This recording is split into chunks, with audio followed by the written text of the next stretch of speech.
it's a good exercise, again, to get that bird's eye view. So let's start. I talked about this idea of how we read the Bible and how we often read it. We make this hard and fast division between the Old and New Testaments. It's understandable. I mean, there was a period of 400 years between the last of the Old Testament prophets and the Gospels in which there was no prophet that spoke from God.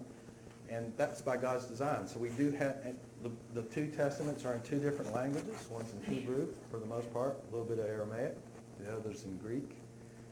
But what we tend to do in the church today is focus on the New Testament.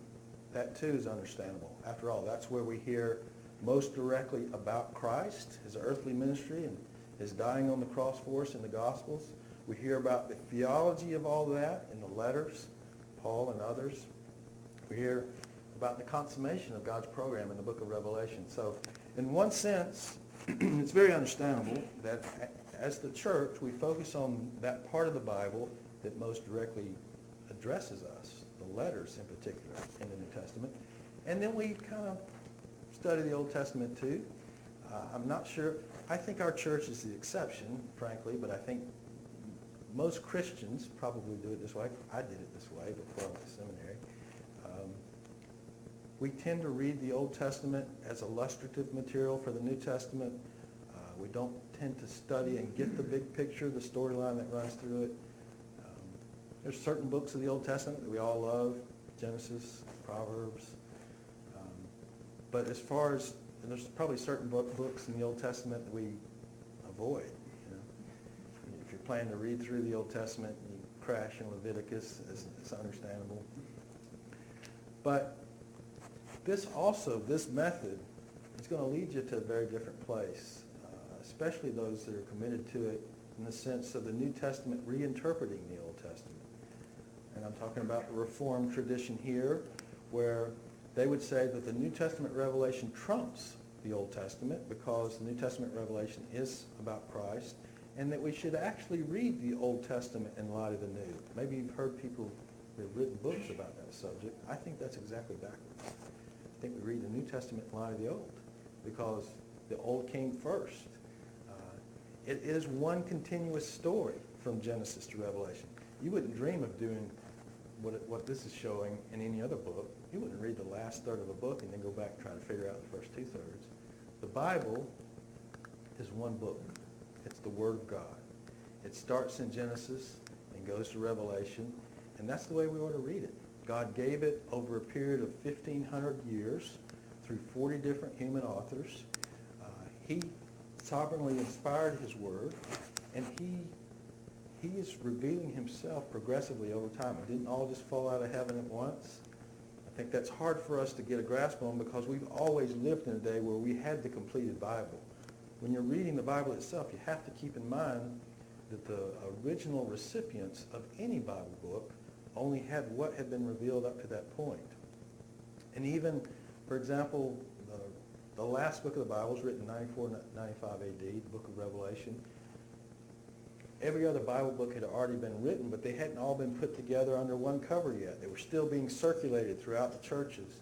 So we live in a day, and Justin alluded to it this morning, where we have the completed revelation of God. Praise God for that. I mean, we have great privilege in having that. We also have great responsibility because of it. But as we read the Bible, it's important for us to keep in mind that we don't want to take something that's taught in the New Testament and try to read it back into the Old Testament. We want to put ourselves in the shoes of the original hearers wherever we are in the Bible.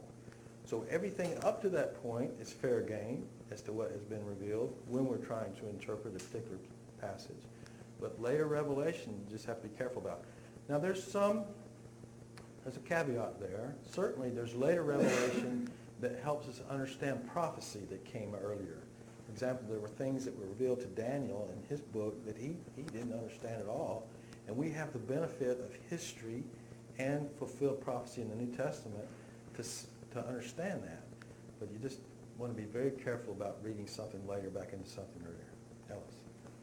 Why do you think it is that, I was thinking about when we were talking earlier about the neglect of the Old Testament.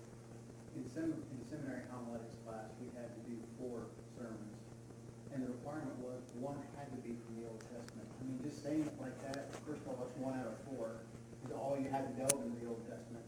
But saying it has to be from the Old Testament just makes it sound like, we know you don't want to go there, but you have to. Yeah. Why do you think that there's that, I mean, that's a seminary. Why is that attitude towards the Old Testament? Well, it depends on the seminary, what the attitude is toward the Old Testament. I think there's a general idea out there that the Old Testament is full of types and symbols and everything is fulfilled in the New Testament. That's just not true. And the way to understand it that that's not true is to study the Old Testament. But it depends. It really does depend on the seminary and what their theological commitments are as to how they're going to treat the Old Testament. We're going to talk about reasons why we should study the Old Testament as Christians today. I mean, there's also the argument, for example, the Old Testament is about the law. The Mosaic Covenant is a huge part of the Old Testament. Again, it's given very early in the book of Exodus. It is the controlling factor for the nation of Israel. They're judged by their either faithfulness or lack of faithfulness to the Mosaic Covenant. And that law governed their entire life. By God's design, it did. So we get to the New Testament, we recognize that they struggle with this issue. In Acts 15 at the Jerusalem Council, do these Gentiles that are coming to faith in Christ, Israel's Messiah, by the way, don't they have to keep the law too? I mean, this is a system that God gave us. Why would they not keep the law? And they didn't keep the law because, and we don't keep the law, because we're not Israel. We're separate from them. So I think that plays into this issue too. The Old Testament, it has all this stuff that's not relevant for us today.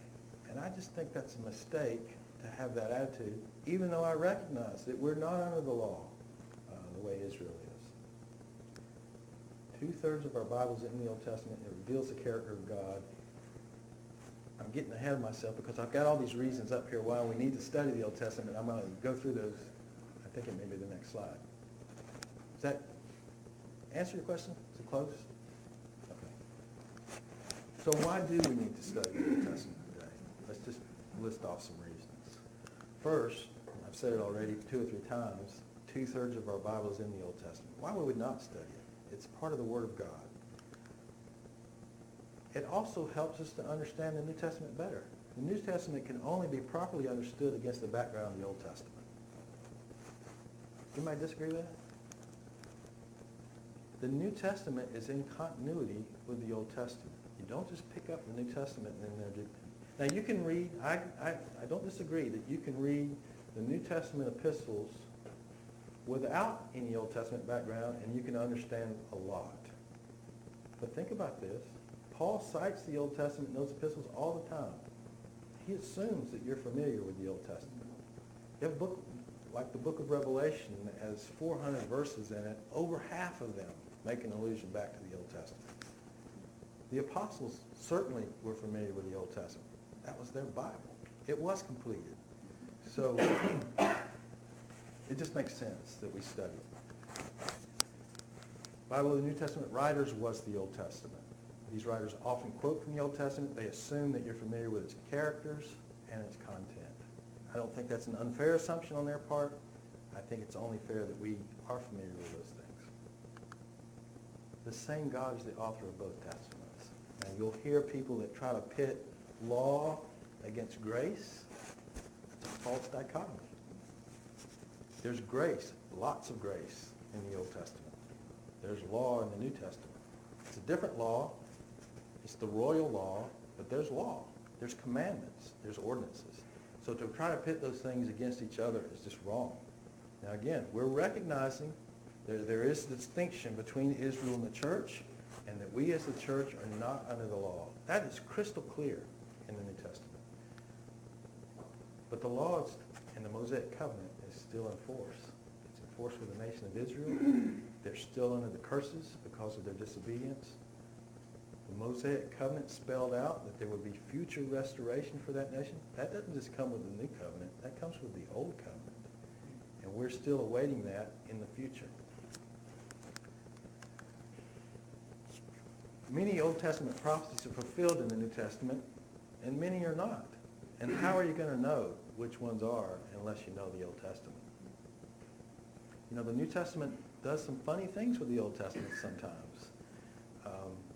They don't always just strictly interpret or state the Old Testament in a way that we would.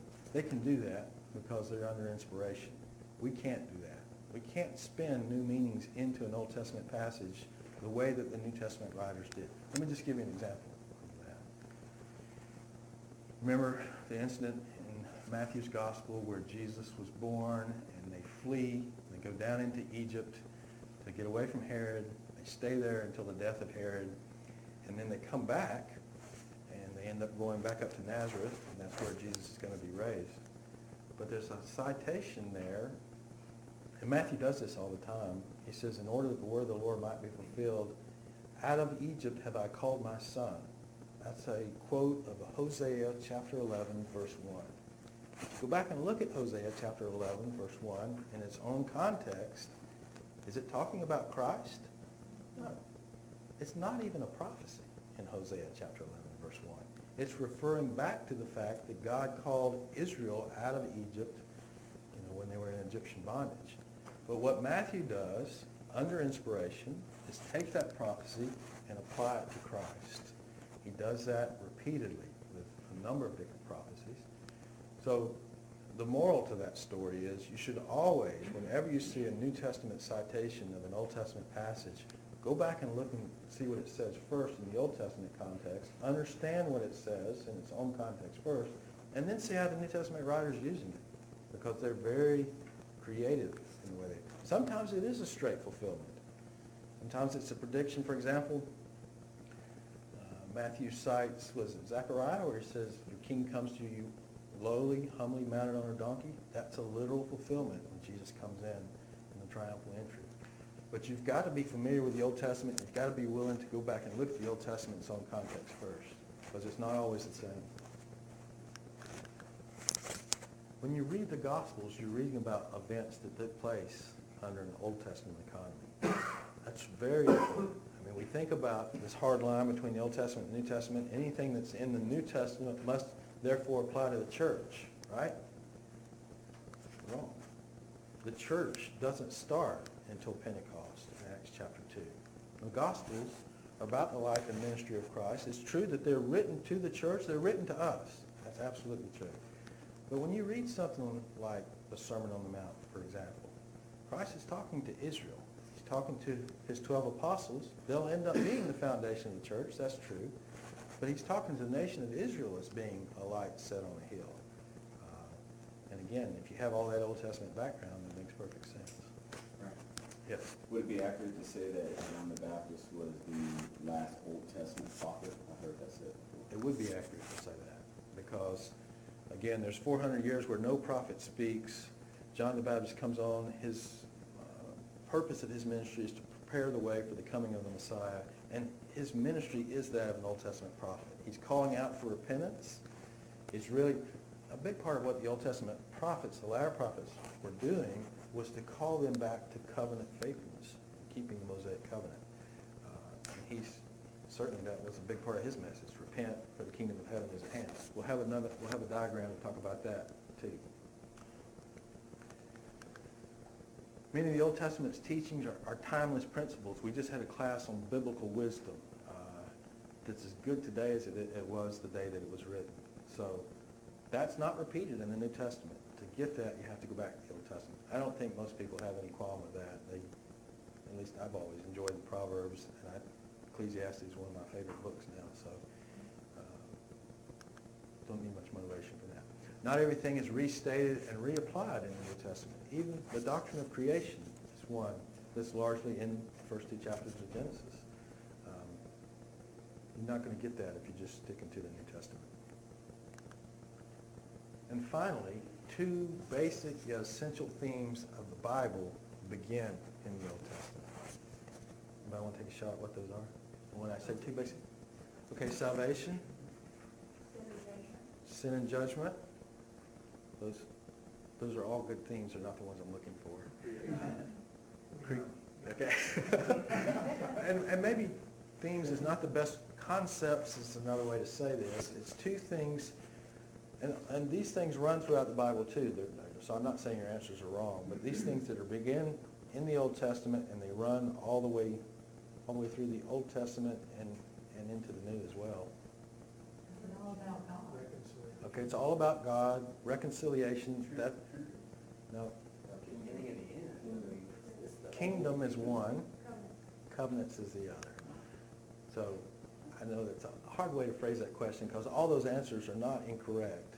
But the two that I'm looking for are the concept of covenant. We just had a class on the biblical covenants. That's a great way to get a framework for studying the Old Testament, and the concept of the kingdom. Now, we talked about John the Baptist. His message was, repent, for the kingdom of heaven is at hand. And if you're just starting in the Gospels and you don't read the Old Testament first, you're going to have a different idea of what that kingdom is. Largely, a lot of people would say, and I think if you went out somewhere and talked to 10 Christians, faithful Christians, and asked them what the kingdom of heaven is, you get all kinds of answers. The kingdom of heaven is not a kingdom in heaven. It's not the church. It's the kingdom that was prophesied by the Old Testament prophets. And it's the kingdom that has as its background the very kingdom that we're studying about in 1 Kings right now. It's a kingdom that God made, or a covenant that God made with David, and his line that he would never like a man to sit upon the throne of Israel. And that consummation of that covenant is when Christ comes and rules on the earth from the city of David for 1,000 years. Again, that is crystal clear if you're looking through the storyline of the Old Testament, and then you come to the Gospels. So I just want us to review, how many of you were in the covenants class? Okay, it's a good part of the class. But you remember the relationship that we have with the covenants, or the relationship that the covenants have with each other, I should say. It's a package deal. They work together to unfold the plan of God. The most foundational is the Abrahamic covenant that we get as early as Genesis 12, promise of land, seeding, blessing for the descendants of Abraham who become the nation of Israel. The Mosaic covenant is the covenant that God enters into with that people. It defines his relationship with them. It defines what they're responsible to do. It defines the blessings if they're obedient and the curses if they're disobedient, and the consequences. The Davidic covenant is a covenant that God makes with David himself. He was responsible as the king to lead the people in keeping the Mosaic covenant. We have this long story of kings that did a better job at that than others, but nobody really did it the way that God wanted them to. And then we have the new covenant in Jeremiah 31, a covenant which says that the law of God will be written not on tablets of stone, but on the hearts of his people. The new covenant is not absolutely new. It is an enablement given by God himself to the nation of Israel to be what he designed them to be from the very beginning, a witness people for himself, and a people that would draw the other nations to him. So while we have the initial fulfillment of many of these covenants, we don't get the final fulfillment until the millennial kingdom, until Christ comes. And when he comes and rules, all these things are back in force again. If you read the latter prophets, you see that you have a temple again, you have priests again, you have sacrifices again. You have all those things that you had in the Old Testament economy, but you have the nation of Israel living faithfully and keeping covenant with God as a nation. There was a remnant of the nation of Israel that did that all through their history. As a nation, they never did it. So that's what you have at the very end, is God fulfilling the purpose that he had for Israel from the very beginning. Okay, so we talked about covenant. Let's look now at this concept of kingdom. And again, we're in 1 Kings right now in our morning service. We have some recent background with it. For the first 112 years, we had 3 kings of Israel, Saul, David, and Solomon. And it was, even though there was some strife between the factions, the tribes, it was largely a single kingdom. Then because of Solomon's sin, which we looked at just this morning in 1 Kings chapter 11, there was a division of the kingdom.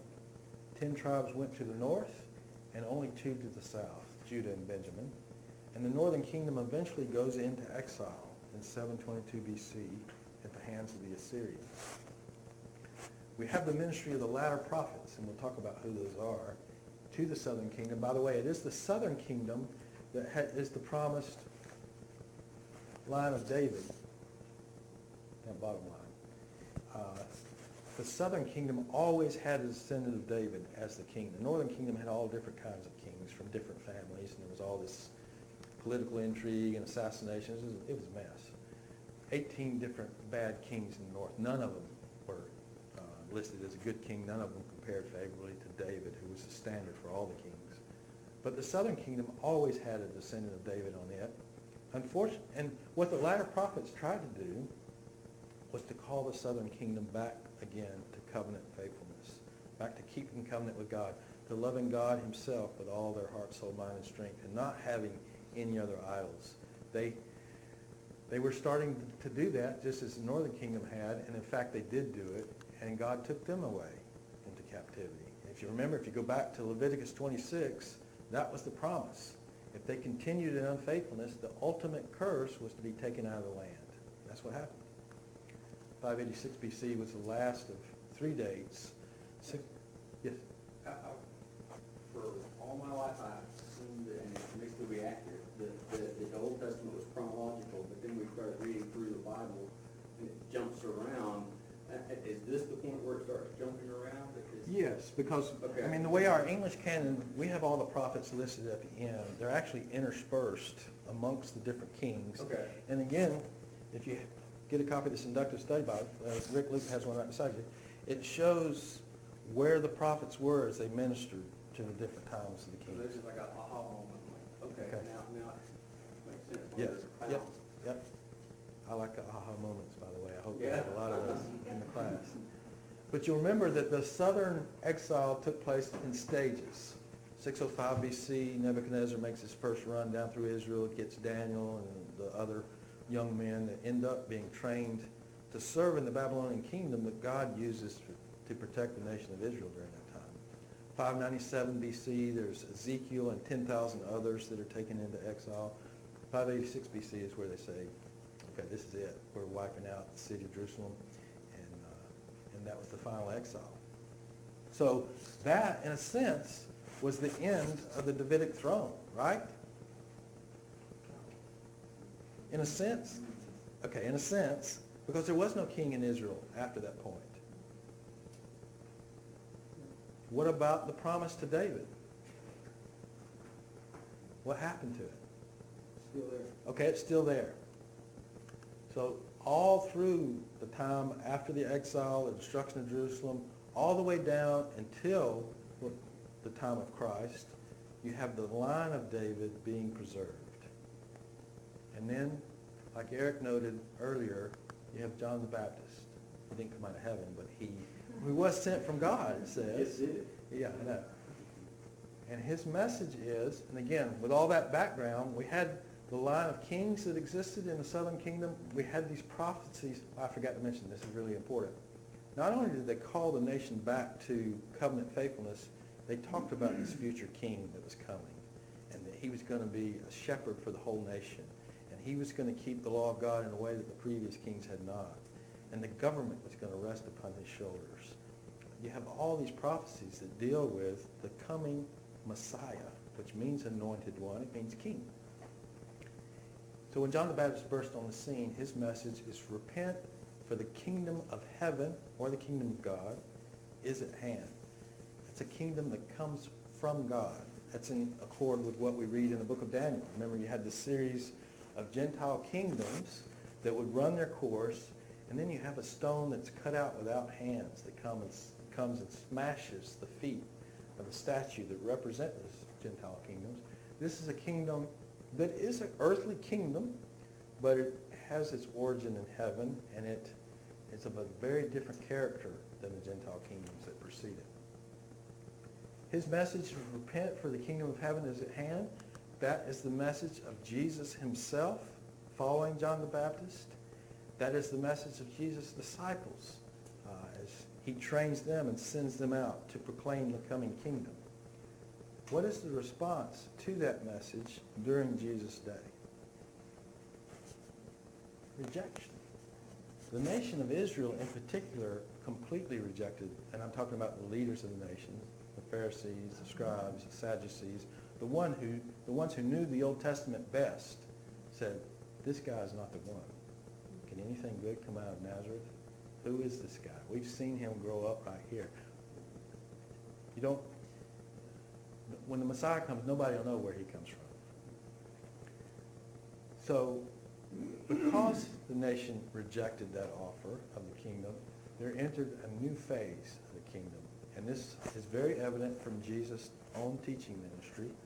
Early on in that ministry, for the first couple of years, he's very explicit about the kingdom, the requirements for the kingdom. That's what he's spelling out in the Sermon on the Mount. He doesn't speak in parables, but because of that rejection, and it becomes very critical in Matthew chapter 12, where they say that he cast out demons by the ruler of demons. They're attributing the power of Christ to Satan. And Jesus said, that's enough. I'm going to start changing the way that I teach. I'm going to hide new truth that I'm revealing from my enemies, and I'm only going to make that truth available and known to those who are committed to following me. So that's what the mysteries of the kingdom in Matthew 13 is all about. It's a new phase of this same kingdom that was unforeseen in the Old Testament. They still come through the line of David.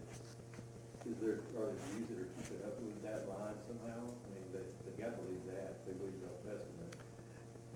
There are Jews that are trying to find that line now, and all their genealogical records were destroyed with the destruction of the temple in 70 A.D. The critical thing to keep in mind is that God himself knows that line, and that, well, But we know the line. we know the line, and we know the ultimate descendant now. So we don't need to keep up with the line of David. They're also trying to keep up with the line of who can be a legitimate priest in the temple, and that will have to be made clear when the temple service is restored. But the ultimate descendant is known, and we know he's of the line of David. We have that in Matthew's genealogy. So, but these mysteries of the kingdom, it starts at the point that Jesus teaches in parables in Matthew 13, and it only ends when Christ comes back. And if you read those parables carefully, you see that they describe the conditions in between those 2 points, in between Israel's initial rejection of their Messiah and their ultimate acceptance of him.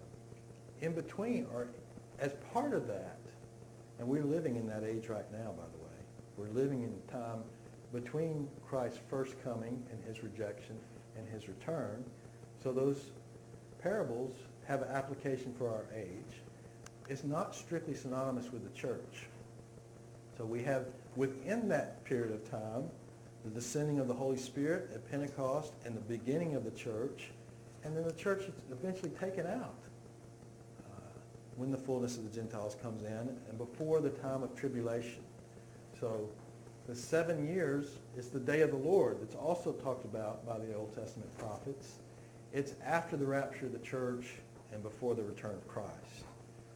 Ultimately, Christ does come as the descendant of David and as the one who rules for 1,000 years on the earth in fulfillment of all those Old Testament prophecies that he didn't fulfill at his first coming. And there's lots of them. That's what happens, though. That's what the book of Revelation tells us. It's at that time that he rules from the city of David, from the throne of David. It's at that time that the temple's restored. Ezekiel 40 through 43 talks about that temple. 40 through 48 talks about all the different services and all the things that will be happening in Jerusalem and the surrounding area. And then finally, we have the new heavens and new earth at the end of that period of time, when God rules over all. Okay, so that's a big picture of the kingdom. Somebody talked about restoration as being a major theme that runs through the Bible. If you think about it, I think that's a very accurate thing to say. Genesis 1 to 2 is paradise. It's before the entrance of sin into the creation. You've got this beautiful creation that God's made and declared everything good, and God has fellowship with man without a sin barrier. And then all that is lost in the 3rd chapter. You only have 2 chapters in Scripture where everything is like it's supposed to be. But at the very end, you have 2 chapters where paradise is restored. You have a new heavens and new earth. you have a condition where there is no more curse. And what you have in between is a storyline of redemption and restoration. Genesis 12 is the beginning of the nation of Israel. It's God's calling of Abraham and separating him from his own land and people and country and making of him a great nation. And the rest of the Old Testament is about God's dealings with the nation of Israel. You have the coming of the Spirit at Pentecost that begins a new and separate entity called the church. They're both part of the people of God, but they are two very distinct entities. The Bible itself keeps them very distinct. So the church runs in the present age until Christ returns. You also have Israel still today, right? Paul says that they've been temporarily hardened. They've been set aside in Romans 11 until the fullness of the Gentiles comes in. They are hardened in unbelief, but God has been very careful to make sure that they're preserved all through time. I mean, you think about the odds of a people like the nation of Israel still existing today. It's absolutely incredible. As soon as they declared statehood in 48, they had this huge invasion of the Arab armies, and they're outnumbered incredibly. They didn't have weapons from anybody, and yet God preserved them. He still preserves them in their own land, but in unbelief right now. But yes.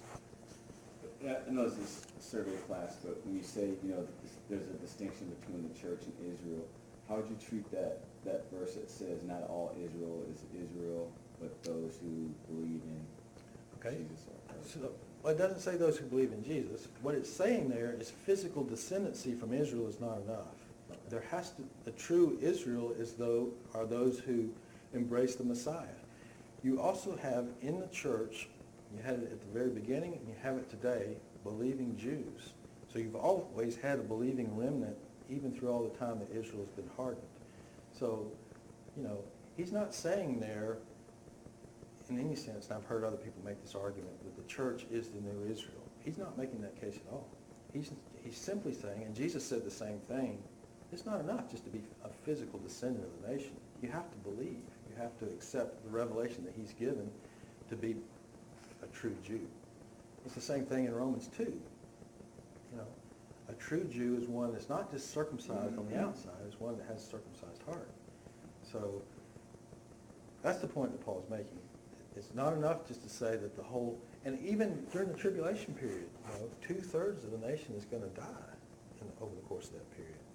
There's only going to be a remnant out of the nation that's preserved and saved. But once that people is saved, once they recognize Jesus is their Messiah, the whole nation will be believing at that point. And again, that hasn't happened in their history up to this point. Okay. The cross, of course, is central to this plan of restoration and redemption. Christ died for the sins of Jews and Gentiles. He died for the sins all previous to the cross. He died for the sins all post-cross. He died for the sins of the world. And that's what makes it possible for God to justify the ungodly and to reconcile those who put their faith in Christ to him. All right. Let's see how we do it.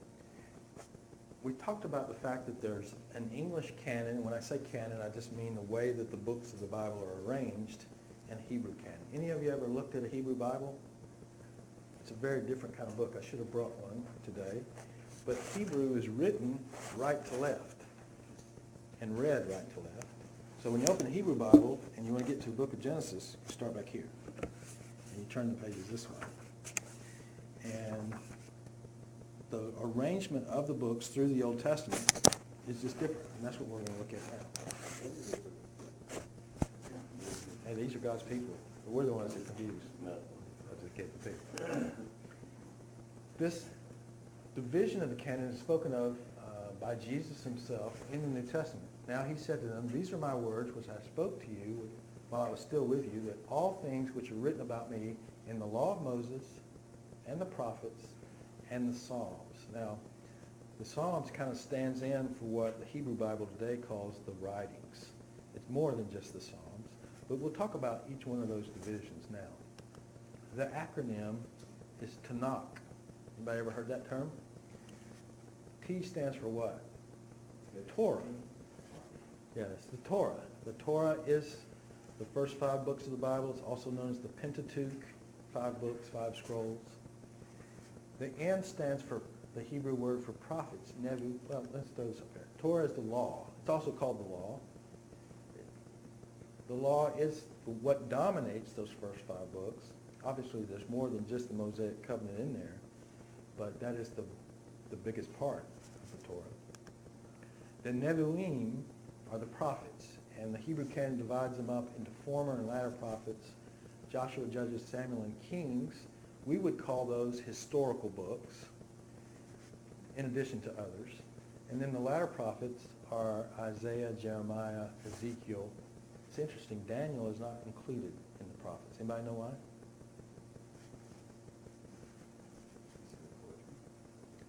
No? What's because he's a portrait? What was his role? He was out in Israel at the time, right? He wasn't in Israel, but neither was Jeremiah for part of the time, or at least not in Jerusalem. He was really a government official, right, in the Babylonian kingdom. Now, he was a prophet. I don't know how you get around that. God gave him revelation that he recorded, but in the Hebrew canon, he's actually part of the writings rather than the prophets. And the latter prophets are only Isaiah, Jeremiah, Ezekiel. The 12 is, of course, Hosea, Joel, Amos, Obadiah, all the way through Malachi. So that leads to the Ketubim. Those are the writings, Psalms, and again, this is where Jesus said Psalms. Psalms here is part of the writings. The wisdom literature, Job, Proverbs, Ecclesiastes. Song of Solomon is part of the writings, as is Ruth. Lamentations, remember, is a funeral dirge over the destruction of Jerusalem. We have it right after Jeremiah in our Bibles because we believe Jeremiah wrote Lamentations. Esther, Ezra, Nehemiah are also historical books, as is Chronicles. We put Daniel in the prophets because it is a book full of prophecy. The Hebrew Bible puts it in the writings. It's interesting in the Hebrew Bible that Chronicles, which does have a lot of genealogies in it, it's the last book in the Hebrew canon. And then in the New Testament, Matthew is the first gospel, opens with a chronology, with a genealogy to trace the line of Christ back to King David and to Abraham. Okay, so we've looked at the divisions within the Hebrew canon. Let's look at the English canon. The Pentateuch, again, is the first 5 books of Moses. It relates the formation of the nation of Israel. The historical books are Joshua through Esther. They continue the development, the story of the development, ascent, decline, exile, and partial restoration of the nation of Israel. When I say partial, I just mean there was a time where the nation of Israel went back to Israel. They were allowed to go back there and even to rebuild their temple. The wisdom literature doesn't advance the storyline at all. It's really separate material, most of which is written by Solomon. And then the prophets. They call the nation back to covenant loyalty. Remember, you had the Mosaic covenant in the book of Exodus. You had the book of Deuteronomy, which is largely a renewal of the Mosaic covenant. We have this division within our English canon of the major prophets and the minor prophets. It has nothing to do with the quality of their message. It only has to do with the length of their books. Isaiah through Daniel are the major prophets. The 12 are the minor prophets. The day of the Lord also is a major theme of the prophets. And again, that's something that is picked up by the New Testament writers. We've just finished studying 1 Thessalonians in our evening service. The day of the Lord's a major issue there, as it is in 2 Thessalonians. It's something that is still future to us today.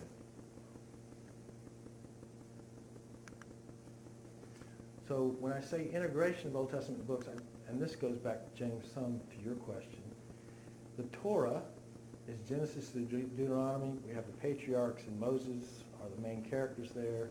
We have a total of 7 covenants, including the Noahic covenant, 6 that are made with the nation of Israel.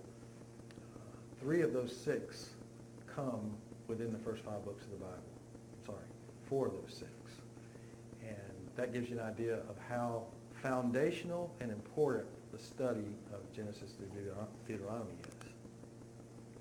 We have the historical books, Joshua through Esther. It traces the development and the well, the development of a theocracy to a monarchy, and also records the exile and restoration. Remember, I talked about how the storyline that runs through the Bible is laid out very early. Again, in Leviticus 26, God's already anticipating what will happen if they're disobedient. And he lays out blessings for obedience, but curses for disobedience. And he even anticipates that after a period of disobedience and discipline through exile, that there will be ultimate restoration. Now you can try to make the case that they've already had their restoration, right? They came back from exile, they came back to the land, they lived in the temple. There's nothing left for the nation of Israel. That's what our Reformed friends say. What do you say when they say that? Well, the biggest thing is when And what is that? they accept the Messiah. Okay, they accept their Messiah. What if they say, well, what about all the prophets that were already fulfilled with, and I'm talking specifically about when Israel came back into the land. Hasn't all that been done already? God promised to come back and live with them, live in the land. Okay, God, So much in heaven. okay, so that's the best answer. I mean, if you look at the Old Testament prophets and the blessing of Israel being back in the land, that again was promised as early as Leviticus 26. They've not lived in peace there. They've not been head of the nations. They've not had God dwelling among them in the temple like he promised to do in Ezekiel. None of that has happened. And I just, Mine is They not don't have really the land area. say again? They don't have the land area. That's right. They don't have the same land area that was promised to them. That is, again, is the storyline, and that's why I think it's so important for us to study the Old Testament for eschatology purposes as well. The Davidic covenant takes place in 2 Samuel chapter 7. We have the major prophets of Isaiah through Daniel and the minor prophets of Hosea through Malachi. And the New Covenant, of course, the classic passage is in Jeremiah 31, but Ezekiel also talks about the New Covenant as well. And these prophets are prophesying during the time of the kings. So are they chronologically set up by group, like the minor prophet and the major prophet? Not really. I mean, again, the best thing to do is look at that timeline to see where the ministry of each one of those prophets is. And there's overlap too. There is overlap, that's right. So it's good to think of them, and this is what Benware does in his book, as pre-exile, during the exile, and post-exile. Okay. You're not a fan of the chronological Bible? I've not read it. I mean, I've not read it through that way. I guess I've just gotten used to reading the canon as it is, and I like having all the prophets together. I don't think there's anything wrong with a chronological Bible. I've read through it, it helped me Yeah. as far as Nope. backing everything. Yeah, everything up. yeah, yeah. So, you still have a copy? I do. Anybody wants to borrow that from Cecil? And we should probably get one for the library, because I think it would be a good It tool. would be good. Yeah, it's not unlike Harmony of the Gospels in that sense. It helps you put things together. I was going to say, a timeline is really helpful. I have a big one that has all of this laid out. Tell about somebody. Well, this timeline that's in, In the Old Testament times, they had scrolls. They didn't have it all down together. Right. It wasn't an issue with chronology back then. They didn't have that until we started binding books together, and they had to make decisions about how That's to true. group it. that's right, you have individual scrolls for the law, and I guess some people would argue that they weren't concerned about chronology. You do have chronology in the Bible as far as genealogies and tracing through over time the development of the nation. I do think it makes sense too to, even though they were individual books written at different times, to try to have a chronological scheme. This chart that I'm talking about in the front of that Bible, you can buy that chart separately as well and just have it. And it's a really, if you end up deciding not to get that Bible, just buy the chart, stick it in your own Bible. Plastic flat on It is, it's laminated, yeah, and it runs from the very beginning of Genesis all the way to modern days. I mean, it goes even past, I think it runs up into the, I want to say the 90s. It talks about the nation of Israel in more recent times. It's really a good tool.